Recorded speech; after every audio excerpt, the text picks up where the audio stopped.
The indie comic market is shifting, and I think it's shifting for the better. So let's talk about 3 trends that I think you should stay on top of if you want to ride this wave into 2026.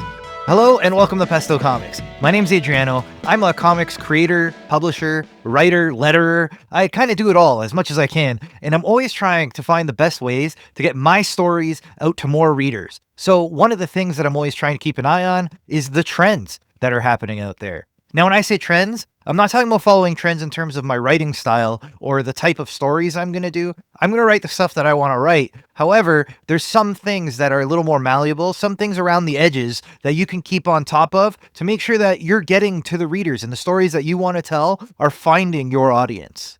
Today, I want to talk about just 3 trends that I think are coming in 2026 that'll get you ahead of the curve. Now, starting with number 1, on the digital side, I think more than ever, there's a digital revolution happening. So what do I mean by that? Webtoon and Tapas have been around for a really long time now, and Vertical's been around for quite a while. So it's nothing new, and it's even something that the bigger publishers have been doing. Both Marvel and DC have Vertical comics that they're pushing out to readers to try to sell their own platforms. And that's where I think the revolution is coming. I think it's coming in the form of the platforms. Now that we're not training people to just go to Webtoon or Tapas to get their Vertical comics, I think people will be a lot more comfortable going to your site, going to your self-hosted Vertical comics to read your comics. I think it's something more akin to what we saw back in the mid-2000s, where if you wanted to read Penny Arcade, you would go to Penny Arcade. You wouldn't go to some site that would curate it for you. You would go direct to the creators that you want to follow. And I think we're getting back to that way of doing things, but now with Vertical comics. It's a great opportunity for indie creators, as you won't be subject to the algorithms of Webtoon or Tapas to try to get to the top. And the thing with those platforms is they cater to only a couple specific genres. So if you're not writing in those genres, good luck cutting through the noise. The best way to do that is to have your own website or mailing list, something that you control and you can drive your readers to.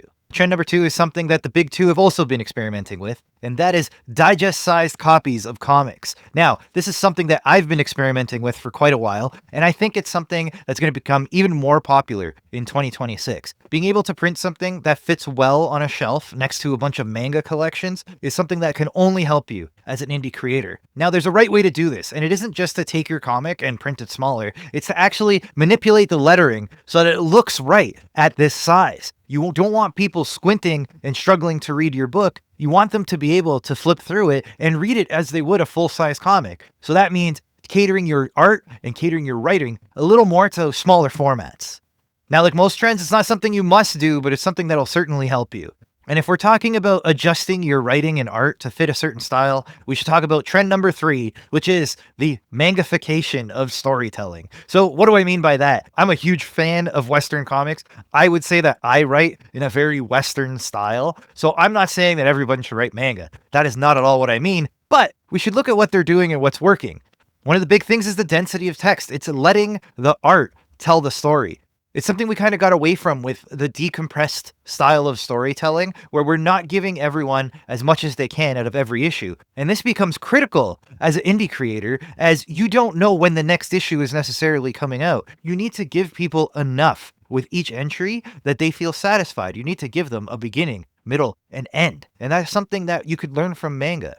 The other thing is finite endings. When it comes to indies, it's good to know where the end is coming. It's good to know that there's a plan in place, that we're not just doing this on a whim and just putting books out there and hoping, and then when people stop buying it, we'll just randomly end the story or may never end it at all. Letting people know that you have a story and you have a plan for the series is really going to get people in the door and get people to trust you.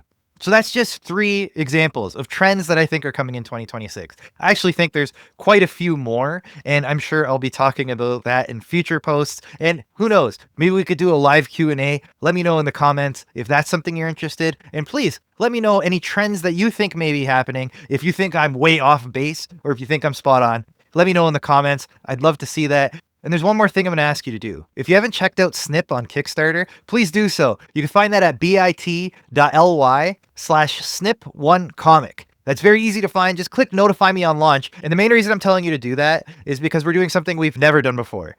If you back in the first 48 hours on any of the physical tiers, you are going to get a free copy of Crazy Latte Thing Called Love in your package. So please, don't miss it. Make sure you click notify me on launch. This way you are there on day 1 to make this one of the biggest launches we could do and hopefully kick off 2026 with a bang. So with that, I want to thank you for being here. I appreciate your support, and I'll talk to you next week.